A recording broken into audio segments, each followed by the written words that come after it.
I'm actually addicted to this Quest 3 RPG that no one saw coming. Welcome to GameList Plus. I'm Josh, and today I'm talking about my first impressions of DrakkenRidge on the Quest 3. I got this game for the sake of a full review, but I just wanted to jump in and tell you really quickly how fun it is. Started out a little rough, and now I just want to keep playing it. So what is DrakkenRidge? It's this crazy pixelated RPG adventure where you play a hunter, a novice of the Mage Order, which is an ancestral organization tasked with policing the usage of magic. You operate in the DrakkenRidge Archipelago, a string of islands under the authority of the Duchy of Eaglemore, located on Draken Isle. This is a fun and really quirky RPG where you change the fate of DrakkenRidge by fulfilling main quests and a trove of side quests. You explore multiple islands and dungeons, solve puzzles, and defeat enemies.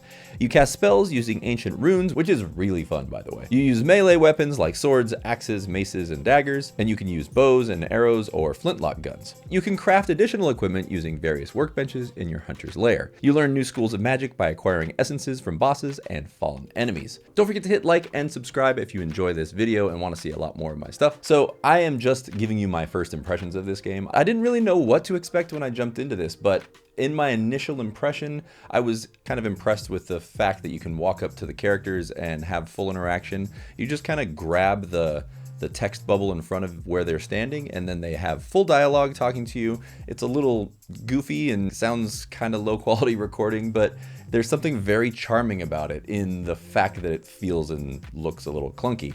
The pixelation is strange. It's so very pixelated that it's comedic. You can almost not even tell the parts of the face because the pixels are just so chunky.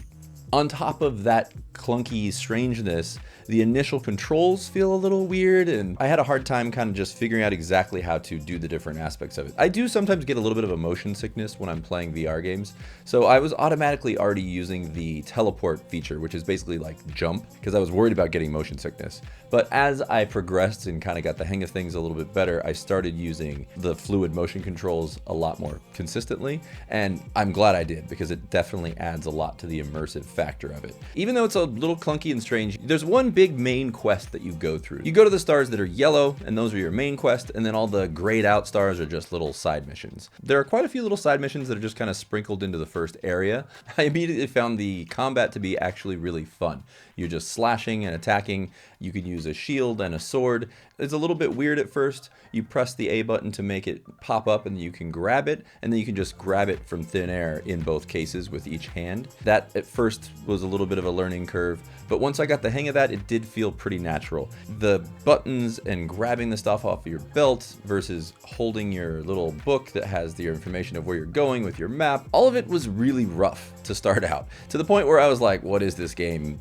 Why would they even bother with this? But I kept going, and I am so glad that I did, because it just gets better. There's like a weird glitchiness to the game too. Like if you haven't finished the mission that you're on right now and you leave the area the mission was in, it kind of resets back to the beginning of the mission. But if you've completed the stuff that you've done up to that point in the mission, like collect items, you'll still have those items. So it won't reset all those details. So when you go back into it, it's like you're starting it again with all the enemies refreshed and potions and items all restored back to where they were, but you still have what you had before. So it's glitchy and goofy in such a weird way, but part of the fun of this game, I feel like, is that fact that it's a little bit all over the place. I was picking up ammo and being like, what's this ammo even for? But then when I finally picked up a little knife gun and aimed it at someone and shot it, it was like, okay, this game is great. And that's when I was hooked. I was like, the fact that I picked up the gun in a spot because of the weird glitches and carried back into the mission and used the gun in parts where you weren't supposed to even be using it yet because you didn't have it yet, just made it so much fun. I felt like I was cheating at the game that was messing with me in the first place. So it's a weird feeling of victory and added to the addictive feel of the game overall. I've only unlocked the lightning magic so far, and I know there's fire and other things as well. So for now though, just with the lightning magic, it's just so much fun. being able to shoot lightning out of your hand and bring lightning down from the sky to destroy your enemies in front of you. It's just so much fun. So I just went on some basic missions, couldn't figure out exactly what to do next. I didn't realize that you really have to reinitialize the mission that you were on by going back and talking to that person who set you on it in the first place. I'd made a mistake when I didn't know why I couldn't find items at this shipwreck. So I went back to the guy and made sure to touch each and every one of those little stars that lead you to the shipwreck.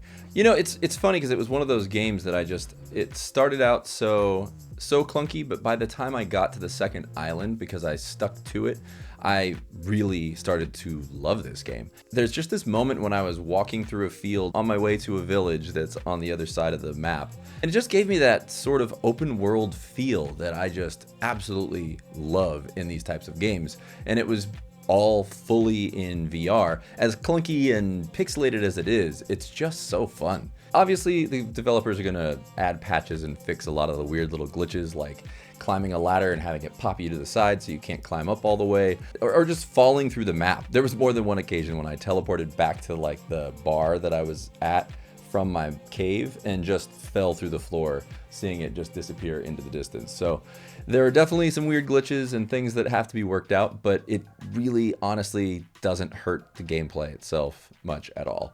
As long as you have a little bit of patience, you can get past those weird little glitches. But even with all the little kinks and weird things, just the fantasy nature of it, the full voice acting, the pixelated style is not usually my thing, but there's just something so charming about this game, and I can't quite put my finger on it. All around, such a fun game, and I feel like I've barely scratched the surface. So apparently you can go get these eagles, complete a mission with the eagles so you can fly from place to place. I'm on the main island. There are many other islands to go find, so many spells to unlock, and so many things to go see. I've played so many games that cost more than $20 that gave me far less overall enjoyment than this one has, and I haven't even played the whole thing. So those are just my first impressions of DrakkenRidge on Quest 3. If you like open world RPGs and you have a Quest 3 headset, this game is most definitely worth picking up. And if you do, use the link in my description below to support GameList Plus directly. And don't forget to hit that like button and subscribe for the rest of my upcoming videos. That is it for today's video. Thank you so much for watching.